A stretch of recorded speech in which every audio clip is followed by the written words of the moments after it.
Perkenalkan, nama saya Ayu Christine, Etika, Profesi, dan Tata Kelola. Kronologis, PT Hanson adalah perusahaan publik yang bergerak di bidang properti, industri, perdagangan umum, dan jasa perkembangan. Perusahaan ini berada di Jakarta. Perusahaan didirikan sejak 1971 oleh Direktur Beni Tejoko Saputro dengan karyawan sebanyak 1.872 orang. Pada tahun 2019, Otoritas Jasa Keuangan atau OJK mengenakan sanksi kepada kantor akuntan publik partner dari Ernst & Young karena dinilai tak teliti dalam penyajian laporan keuangan PT Hanson International Tbk. Atas kesalahan OJK memberikan sanksi melakukan surat tanda terdaftar atau STTD selama 1 tahun. Beni Tejoko Saputro selaku Direktur Utama dinyatakan sebagai tersangka dalam kasus Jiwasraya, di mana perusahaan berhadapan dengan masalah hutang kepada individu, dan Direktur PT Hanson dinyatakan sebagai perusahaan yang sudah valid dengan segala akibat hukum.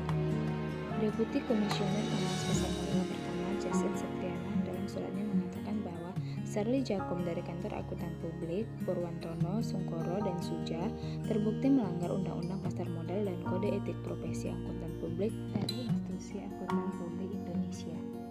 Sherly terbukti melakukan pelanggaran pasal 66 UU PM, paragraf A 14 SPAP SA 200 dan seksi 130 Kode Etik Profesi Akuntan Publik Institut Akuntan Publik Indonesia.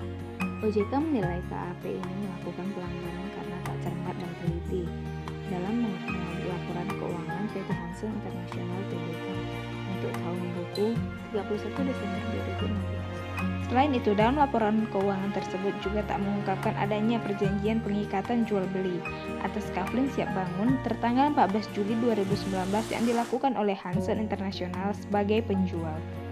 Jenis kasus PT Hanson ini termasuk dalam kode etik profesi akuntan publik, di mana Jokom dari kantor akuntan publik Purwantono, Sungkoro, dan Surja terbukti melanggar Undang-Undang Pasar Modal dan Kode Etik Profesi Akuntan Publik dari Institut Akuntan Publik Indonesia atau IAP. PT Hanson merupakan etika profesi akuntan publik yang sesuai dengan pedoman Kode Etik Akuntansi Publik, di mana PT Hanson sudah melanggar pedoman Kode Etik Akuntan Publik sesuai dengan prinsip-prinsip yang berlaku. Prinsip utama profesi yang tidak dipatuhi. Yang pertama, prinsip integritas, di mana Sungkoro dan Surya terbukti melanggar Undang-Undang Pasar Modal dan Kode Etik Profesi Akuntan Publik dari Institut Akuntan Publik Indonesia. Dua, itu prinsip kompetensi dan kehati-hatian, di mana Sherly Jakom sebagai akuntan publik kurang teliti dalam penyajian laporan keuangan PT Hanson. Ancaman yang terjadi: 1. Kepada kantor akuntan publik partner dari Ernst & Young. Atas kesalahan ini OJK memberikan sanksi membekukan surat tanda terdaftar STTD selama 1 tahun. 2. Sherly, di mana dia terkena sanksi pasal 66 UU PM JJS paragraf A 14 SPAP SA 200 dan seksi 130 Kode Etik Profesi Akuntan Publik. Direktur PT Hanson dikenakan ancaman seumur hidup penjara dan kewajiban membayar Rp6.078.500.000.000 dengan menyita harta benda serta melelangnya untuk menutupi uang pengganti. Nah, pengaman apa yang harus kita lakukan sebelumnya? Nah, di sini kita harus memilih akuntan publik yang bisa lebih dipercaya dengan distraksi berdasarkan pengalaman mereka. Nah, yang terakhir, untuk sanksi yang diterima oleh akuntan, yaitu sanksi yang diterima oleh akuntan publik adalah dengan membekukan surat tanda terdaftar STD selama 1 tahun.